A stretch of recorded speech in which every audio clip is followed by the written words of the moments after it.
அட பல்ப்னா பெரிய பல்ப் வாங்கிட்டேங்க. அதாவது ரீசென்ட்டா ஒரு 2 டேஸ்க்கு முன்னாடி ஒரு பூனே சம்மந்தப்பட்ட பெண்ணுடைய வழக்க பத்தி நான் பேசியிருந்தேன்.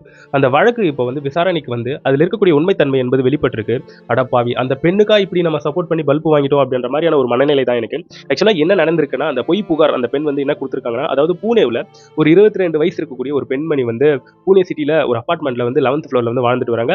ஸோ அந்த மாரி வாழ்ந்துட்டு இருக்கக்கூடிய நிலையில இப்ப ரீசென்ட்டா ஒரு கொரியர் பாய் மாரி ஒரு நபர் வந்து அந்த 11த் ஃப்ளோருக்கு அவங்க இருக்கக்கூடிய அந்த வீட்டுக்கு வந்து கதவை தட்டி கொரியர் ஏதோ குடுக்குற மாரி, பெண் கிட்ட வந்து பெண் கேட்குற மாரி, அந்த பெண் உள்ள போயிட்டு பென் எடுத்துக்கிட்டு வரதுக்குள்ள, இந்த நபர் உள்ள புகுந்து அந்த டோர்லாம் சாத்திக்கிட்டு, மூஞ்சில வந்து ஒரு மயக்க மருந்து அடிச்சுட்டாரு. ஸோ அதுக்கப்புறம் என் கூட அவர் வந்து தவறுதலா இருந்துட்டு, ஒரு செல்ஃபி ஃபோட்டோ வந்து எடுத்துக்கினாரு. நான் மயக்க நிலையில இருக்கும்போது அப்படின்ட்டு ஒரு பொய் புகார் வந்து குடுத்துருக்காங்க. அது சம்மந்தப்பட்டு போலீஸ் வந்து கொஞ்சம் கூட ஆட்சேபனை செலுத்தாம, ஸோ அவங்க வந்து ரொம்ப சீக்கிரமா இன்வெஸ்டிகேஷன் வந்து ஆரம்பிச்சுட்டாங்க. இந்த பெண்ணுக்கு வந்து இப்பேற்பட்ட ஒரு அநீதி நடந்திருக்குன்ட்டு, அவங்க ஆத்திரத்துல அவங்க வந்து ரொம்ப ஃபோர்ஸா இறங்கிட்டாங்க. சீக்கிரமா அந்த கழவன கண்டுபிடிக்கணுன்ட்டு. ஸோ அந்த பெண் குடுத்த புகார் மேல வந்து போலீஸ் அதிதீவிரமாக வந்து விசாரணை செஞ்சிருக்காங்க. அவங்களுக்கு வந்து துப்பு தொடங்கவே இல்ல.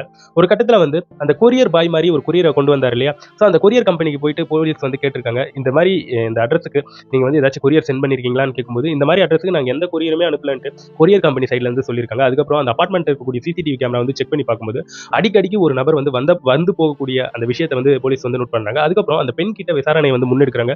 யாரும்மா அடிக்கடிக்கு இந்த நபர் வந்து உங்க வீட்டுக்கு வந்து போறாரு? யார் இவரு? அப்படின்னு கேட்கும்போது, அந்த பெண் வந்து கரெக்ட்டான ஒரு டீட்டெயிலே சொல்லல. அதுக்கப்புறம் அவரு வராரு இல்லையா ஒரு நபரு, அவருடைய பைக் நம்பர்லாம் எடுத்து போலீஸ் வந்து சிசிடிவியின் மூலமாக அந்த பைக் நம்பர்லாம் எடுத்து ட்ரேஸ் பண்ணி பார்க்கும்போது, ஸோ அவரும் ஒரு ஐடி கம்பெனி ஊழியர் தான். போலீஸ் அவர்கிட்ட வந்து விசாரணை பண்ணும்போது, "ஏன்டா நீ தான் இந்த மாதிரியான கொரியர் பாயா?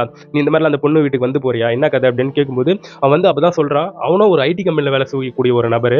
அவர் வந்து அப்பப்போ அந்த பெண் கூட வந்து ஜாலியா இருந்துட்டு போவாராம் அந்த இடத்துல. ஸோ அந்த பெண்ணும் அவர்கிட்ட வந்து மணிக்கணக்கா பேசியிருக்காங்க, சேட் பண்ணியிருக்காங்கன்ட்டு ஏகப்பட்ட விஷயங்கள் வந்து இப்ப இணையத்துல வந்து சொல்லப்பட்டு வந்துட்டு இருக்குங்க. ஆக்சுவலா என்னடா இப்படி குழப்பகரமா இருக்கு அப்படின்னு பார்க்கும்போது, அந்த சம்பவம் நடந்த அன்னைக்கு வந்து அந்த பெண் வந்து அந்த நபர்கிட்ட வந்து சொல்றாங்களாம், "வேணாம், இன்னைக்கு வேணாம், எந்த சம்பவமும் செய்ய வேணாம்னு" சொல்லும்போது, அந்த பெண் அந்த நபர் வந்து கட்டாயப்படுத்தி ஜாலியா இருந்திருக்காரு. அதனால கோபம் அடைந்த அந்த பெண் வந்து என்ன பண்ணியிருக்காங்கன்னா, அவர வந்து பழி வாங்கணும் அப்படின்றதுக்காக, ஸோ இந்த அளவுக்கு தவறுதலான ஒரு புகார வந்து பதிவு பண்ணியிருக்காங்க. ஸோ கடைசியில போலீஸ் ஒரு கட்டத்துல வந்து செம்ம டென்ஷன் ஆயிட்டு இருக்காங்க. அதுக்கப்புறம் அந்த பெண் வந்து போலீஸ் கிட்டயே சொல்றாங்களாம், என்னன்னு சொல்றாங்களான்னா, அதாவது உளவியல் ரீதியாக எனக்கு ஏதாச்சும் பிரச்சனை இருக்குமோன்ட்டு எனக்கு தெரியல. என்ன வந்து ப்ளீஸ் கொஞ்சம் உளவியல் சார்ந்து இருக்கக்கூடிய டாக்டர்ஸ் கிட்ட அனுப்புங்களேன் அப்படின்னு சொல்லியிருக்காங்க. போலீஸும் அனுப்பி வச்சிருக்காங்க. ஸோ ஒரு தவறான ஒரு பொய் புகார் பொழுதுக்கு அலைக்கழிச்சு அவங்களுடைய நேரத்தெல்லாம் வேஸ்ட் பண்ணியிருக்கு. ஸோ இந்த மாதிரி பொய் புகார்களும் ஒரு பக்கம் வந்து சுத்திக்கிட்டு இருக்குது. உண்மையாவே மனசுக்கு ரொம்ப கஷ்டம் அளிக்குது. அதே சமயத்துல செமையா டென்ஷனும் ஆகுது. இத பத்தி நீங்க என்ன நினைக்கிறீங்கன்றத என்னோட கமெண்ட் செக்ஷன்ல கமெண்ட் பண்ணிட்டு போயிடுங்க.